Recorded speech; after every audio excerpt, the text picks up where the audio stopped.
waaw xanaa yaatal ko rek waaye boo déggee mouvement bi ni mu tudd mouvement déterminé pour le développement de Dieuppeul-Derklé loolu tënk na lépp waaye amaana ñëpp duñ bokk benn déggin bi kon dañ koy yaatal ba ñu bëri mën cee jëriñu mouvement bi li ko waral bëri na mais tey par exemple ci point bi nga ma posé noonu dama ciy sawar trop pour kontaan ci parce que soo xoolee ñun ci commune bi ñu nekk nii muy commune Dieuppeul-Derklé dafa nekk ci commune yi nga xamante ni mën naa ni li mu soxla bëriwul mais li muy ndaw defaluñ ñu ko parce que ñëpp xam nañ ni commune bi tey am na insécurité bu metti agression chaque jour da nga ko fiy dégg commune bi éclairage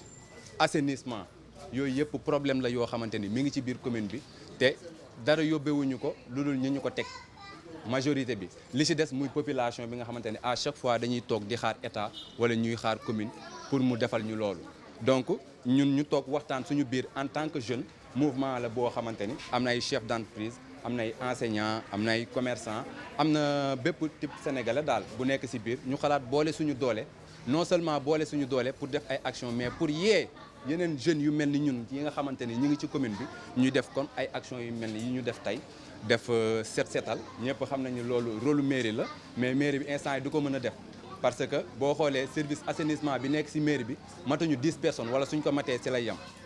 lu ma leer laa lay wax parce que d'ailleurs am naa ci ay xarit yoo xam ñu ngi ci service assainissement bi imaginez 10 personnes nan lañ mën a balee commune Dieuppeul-Derklé ak ni mu toll donc foofu faay am na fa loolu moo tax ñu xalaat ni ñun en tant que jeune war nañu jóg bañ a xaar kenn ba noppi di sensibiliser suñu yeneen moroomu jeunes yi nga xamante ni ñu ngi ci commune bi ñu jug def comme ñun éveiller conscience ñëpp yeew ñu jug defar suñu commune te bañ a xaar kenn waaw xam nga olof dafa ni gor day góor ci dara gor moom bu góorul ci dara rek day mujj doy waar te olof Njaay moo ni ku la abal bët fu ko neex ngay xool xale yi instant yi nii li waral tey ñuy dem di ñëpp xam nañ ni gaal gi boo ci duggee à 99% da ngay dee te pourtant ñi ngi koy def kon lan moo tax ñu ci bëri nee nañ soo xoolee ci pression sociale bi ñuy dund la maanaam bëri na ay raisons yu tax man nag du ma jox tort jeune bi nga xamante ni moom moo xam li tax mu dem jël gaal xam ne mi ngi ci diggante dund ak dee jël gaal dem kooku du ma ko jox tort amaana su fekkoon tey état bi organiser na jeunes yi defal leen ay formation utal ñenn ñi liggéey ñi si des jàng bi baax kon du ñu faale Espagne wala Italie bay dugg si gaal yi di dem di dee comme que nag état dafa échoué ci côté boobu ñun en tant que jeune en tant que membre du mouvement M4D maay lancé appel sama bépp moroomu jeune bu nekk ci biir mouvement bi ci commune bi wala fépp foo mënti nekk nañu xam ne loolu du solution parce que dugg si gaal yi dem dee loolu moo arrangé ñi fi nekk loolu du solution ñun xam lan lañ war a def dañu war a dund dañu war a ñaan dund mën a jàkkaarloog ñoom ba ñoom bu ñu tegee loo xamante ne lu warul la wala lu baaxul ci askan wi ñu dindi ko indi ay proposition yu baax teg ko seen loxo bu ñu ko jëfee baax na bu ñu ko jëfewul ñu jëlee leen fi teg fi ñeneen jërë ngeen jëf. Mesdames et messieurs membres du mouvement, mesdames et messieurs les sympathisants, mesdames et messieurs les invités, mesdames et messieurs les journalistes, le M4D vous salue. Tout d'abord, permettez-nous de rendre grâce à Dieu pour ce jour, pour la commune de Dieuppeul-Derklé. Pour commencer, nous allons entamer le discours par un petit rappel historique. Autrefois, les hommes ont compris qu'ils devaient s'unir et être solidaires pour accomplir les tâches qui s'imposaient dans leur vie de tous les jours, d'où le sens du travail. Alors, depuis, la société africaine s'est organisée en famille, qui d'ailleurs est la cellule de base de la société africaine. Ensuite, les familles se sont réunies pour former des clans. Les clans, à leur tour, se sont alliés pour former des tribus. Les tribus des royaumes et les royaumes des empires.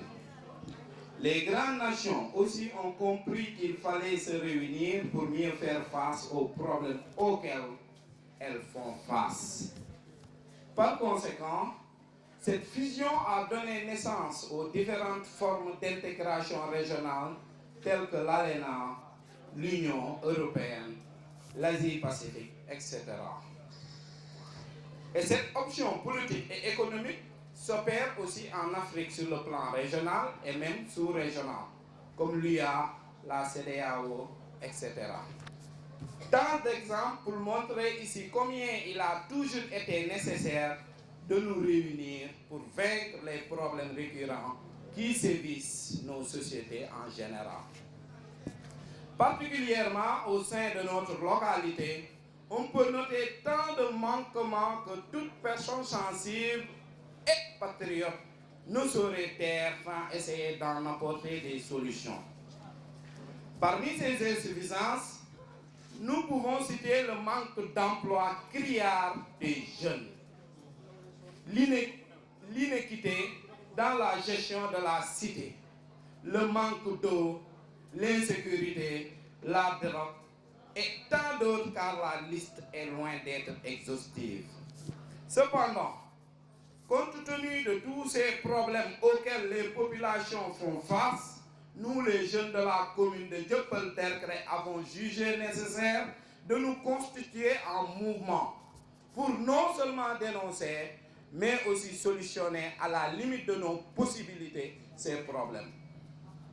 D'où voici la naissance du mouvement déterminé pour le développement de Dieuppeul-Derklé, MKD.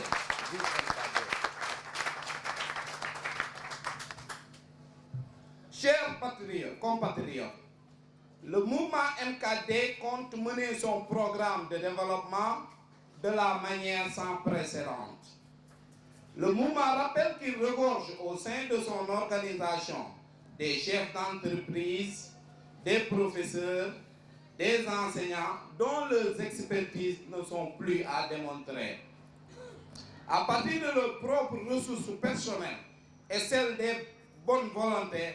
le MKD entreprend mettre sur pied de petits projets pour enrôler le maximum de jeunes sans emploi,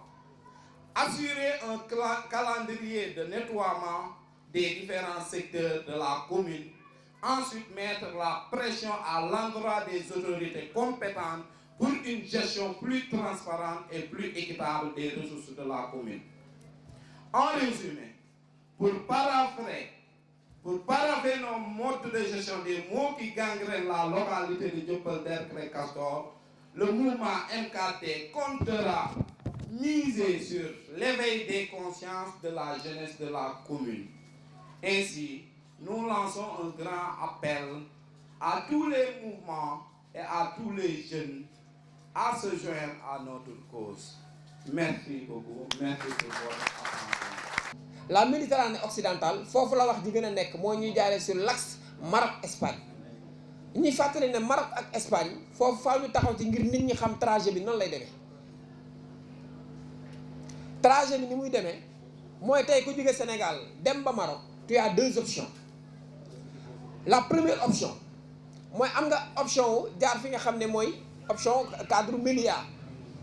ñii mën nañoo jaar fi nga xam ne mooy Ceuta. Ceuta ak Melilla ce sont deux enclaves yoo xam ne ay espagnol lan mais il se trouve ci territoire fi nga xam ne moom mooy marocain bi. léegi nag ñoom bu ñu demee ba foofu ni ñuy def boo demee fu mel ni Bouxalef en Maroc jeunes yi bu ñu xasee ba dem fa ñoom dañuy campé wu tout simplement ci benn ay logements sociaux de façon illicite et illégale dañuy fekk ko tabax këram ñu dugg fa. bu ñu fa duggee occupé ko quelque temps bu ñu ko occupé benn waaj la ñuy xaar mooy dañuy dem fu benn montagne boo xam ne boo fa taxawee da ngay gis Espagne ñoom foofu la ñuy dem bu ñuy dem bu ñu jàpp ne da ngay dee dañuy jaar ci ay gaalu bant déedéet am na lu ñu tuddee zodiac daa am ay gaal yoo xam ne manque la dañ koy ëf gaal yooyu moom la ñuy teg ci tefes gi ñu nekkee Maroc bëgg a dem Espagne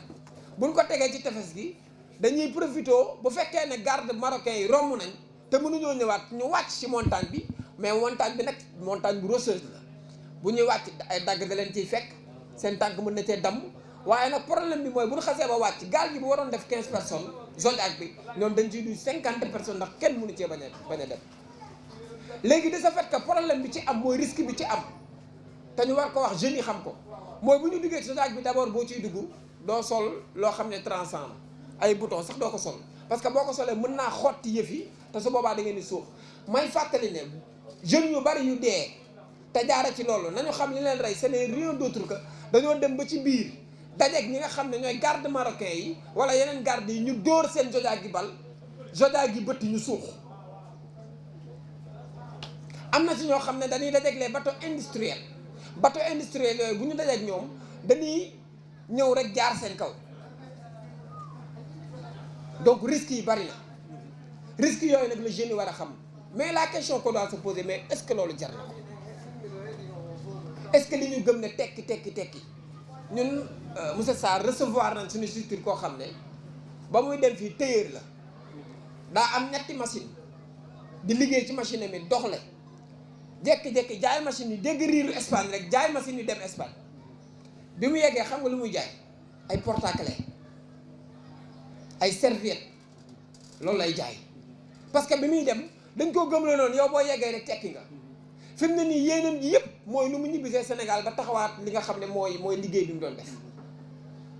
donc daf ci am ñoo xam ne ñàkk xëy yóbbuwu leen waaye il cherche le meilleur te xam ne le meilleur boobu ñuy cherche bàyyi nañ ko seen dëkk sëñ Cheikh Ahmed Tidiane Al Maktoum radiyallahu taala anhu dafa wax ju am solo dafa ne teraanga bii nga xam ne société bi ñu ngi koy gëmloo nit ñi du étage du kër du yëre bu rafet dafa ne étage boo ko jàppee muy teraanga yàgg-yàgg gravaay lay mujje oto boo ko jàppee muy teraanga yàgg-yàgg ferraille lay mujje yëre boo ko jàppee muy teraanga yàgg-yàgg morceau lay mujjee ñu ne ko Cheikh lan mooy teraanga mu ne teraanga mooy bakkani dund doomu aadama donc nit ki mënta am lu féete kaw teraanga bakkanam ndax kon teraanga àdduna boobu nga xam ne war na koo dem ndax war na ko jaral bakkanam la question est non loolu moo tax nag sunu gouvernement yi am ci wàllu wu rëy wàllu wu ñu am mooy solution yi mooy ils doivent apporter ce qu'on appelle une politique alternative ndax xale bi kat boo ne ko toogee bul toogal bul dem waaye tegal ci loxoom loo xam ne dana xam ne moom warta dem et c'est important waaye bu fekkee ne danga ne ko toogal te jàppul ci dara moom dafay jàpp ne rek dem bi en fait moom mooy solution te tel n'est pas le cas